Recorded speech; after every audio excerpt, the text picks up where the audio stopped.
আপনারা আমরা আমাদের জাতি আমরা সকলেই মনে করি যে আশুরা মনে হয় কারবালাকে কেন্দ্র করেই হয়েছে। আসলে না, আশুরার সাথে কারবালার কোন সম্পর্ক নেই, বরং রাসূলুল্লাহ সাল্লাল্লাহু আলাইহি ওয়াসাল্লাম দুনিয়ায় আগমন করার হাজার বছর আগে আশুরা পালন হয়ে আসছে। রাসূলুল্লাহ সাল্লাল্লাহু আলাইহি ওয়াসাল্লাম মক্কা থেকে আল্লাহ তাআলার নির্দেশে যখন মদিনায় তাশরীফ নিলেন, আগমন করলেন, মদিনায় আগমন করার পরে দেখে যে ইহুদিরা মুহররম মাসের 10 তারিখে রোজা রাখে। ইহুদিরা মুহররম মাসের 10 তারিখে কি রাখে? রোজা রাখে। আর তখন রাসূল আকরাম সাল্লাল্লাহু আলাইহি ওয়াসাল্লাম ইহুদিদেরকে জিজ্ঞাসা করলেন যে তোমরা মুহররম মাসের 10 তারিখে কেন রোজা রাখো?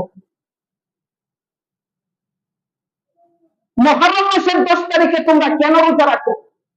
তখন ইহুদিরা বলল যে মুহররম মাসের 10 তারিখে আমরা এজন্য রোজা রাখি, আমাদের নবী হযরত মুসা আলাইহিস সালাম ও ফেরাউনের যে সংঘর্ষ হয়েছিল, যে যুদ্ধ হয়েছিল, আল্লাহ পাক রব্বুল আলামিন নিষ্ঠুর বিশ্বাসঘাতক স্বৈরাচার বাদশা ফেরাউনের হাত থেকে, তার কবল থেকে, তার কারাগার থেকে আল্লাহ তাআলা মুসা আলাইহিস সালামকে মুক্তি দিয়েছিলেন। এবং মুসা আলাইহিস সালামের দলবল সহ যখন ফেরাউনের স্বৈরাচারদের হাত থেকে বাঁচার জন্য সামনের দিকে অগ্রসর হলেন, আল্লাহ পাক রব্বুল আলামিনের হুকুমে মুসা আলাইহিস সালাম যখন সাগরের পানির উপরে লাঠি দ্বারা আঘাত করলেন, সেই সাগরের পানি দ্বিখণ্ডিত হয়ে গিয়েছিল। আর মুসা আলাইহিস সালামের জন্য আল্লাহ পাকের নির্দেশে একটা রাস্তা বানানো হয়েছিল। সেই রাস্তা দিয়ে মুসা আলাইহিস সালাম এবং তার জাতি, তার কওম, তার উম্মাহ সেই রাস্তা দিয়ে নীল দরিয়া পাড়ি দিয়েছিল।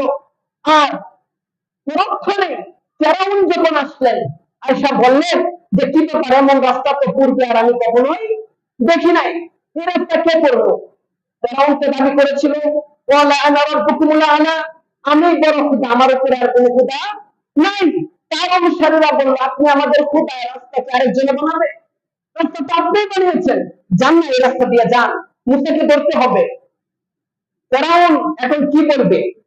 ফেরাউন যখন তার ঘোড়া নিয়ে, তার সৈন্য দল বাহিনী নিয়ে এই রাস্তা দিয়ে পাড়ি দিলেন, নীল দরিয়ার মাঝ বরাবর যেতেই মেদিন পন্থায় যাওয়ার পরে আল্লাহ তাআলার নির্দেশে আবার রাস্তাকে পানি সমতল ভূমিতে পরিণত করে দিল। ফেরাউন এই নীল দরিয়ায় ডুবে মরেছিল।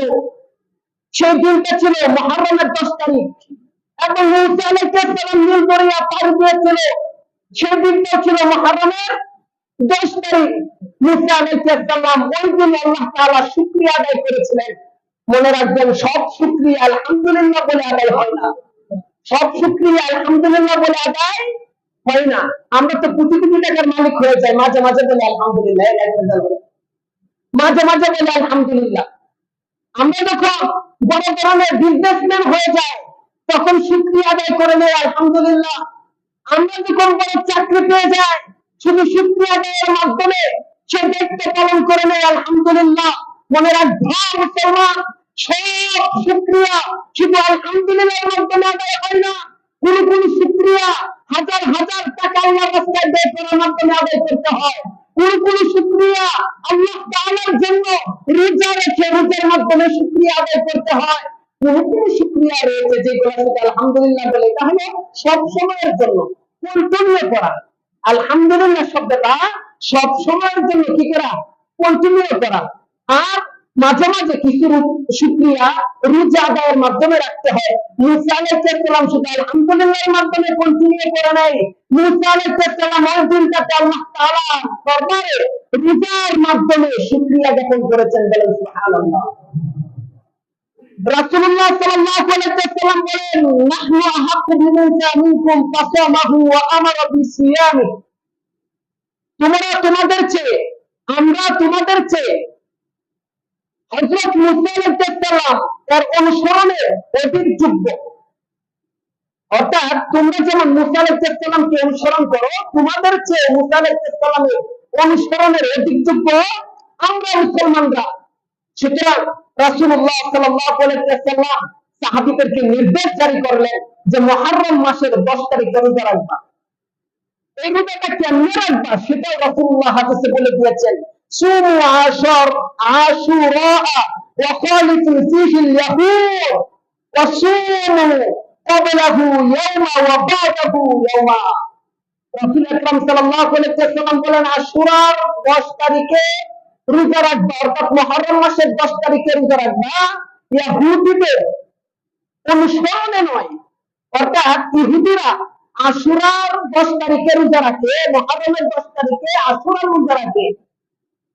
একটা কয়টা? একটা। কিন্তু আমরা তাদেরকে অনুসরণ করে রোজা রাখবো না। আমাদের রোজা হবে হয়তো 9-10, নয়তো 10-11, অর্থাৎ 2টা রোজা রাখতে হবে। তাহলে ইহুদিদেরকে আমাদের অনুসরণ করা হবে না। যদি কেউ শুধু 10 তারিখে রোজা রাখে, রোজা হয়ে যাবে বটে, কিন্তু ইহুদিদের অনুসরণ অনুকরণ হয়ে যায়। এই জন্য আমরা ইহুদিদের অনুসরণ অনুকরণ আমরা করবো না, আমাদের অনুসরণ অনুকরণ করতে হবে মুহাম্মদুর রাসূলুল্লাহ সাল্লাল্লাহু আলাইহি ওয়াসাল্লামের। এই জন্য আমরা রোজা রাখবো হয়তো 9 তারিখ, 10 তারিখ। বিশেষ করিয়া অত্র এলাকার মা বোনেরা রোজা সম্পর্কে খুব অগ্রগামী।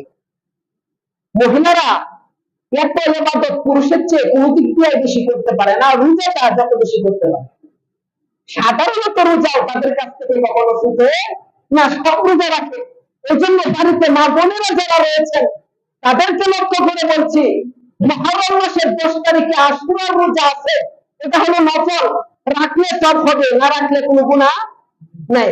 আবার সবটা সাধারণ সব নয়, এটার সব এমন সব আল্লাহ তাআলা দিবেন, আগামী 1 বছর এবং পূর্ববর্তী 1 বছরের গুনাহ আল্লাহ তাআলা মাফ করে দিবেন। এই জন্য আপনারা যদি রোজা রাখেন, তাহলে রোজা রাখতে হবে হয়তো মুহররম মাসের 9 তারিখ এবং 10 তারিখ, আর নয়তো 10 তারিখ এবং 11 তারিখ। একটা না দুইটা? দুইটা। একটা যদি রোজা রাখি তাহলে কাদের অনুসরণ করা হবে? ইহুদিদের। আমরা ইহুদিদের অনুসরণ করতে পারি না।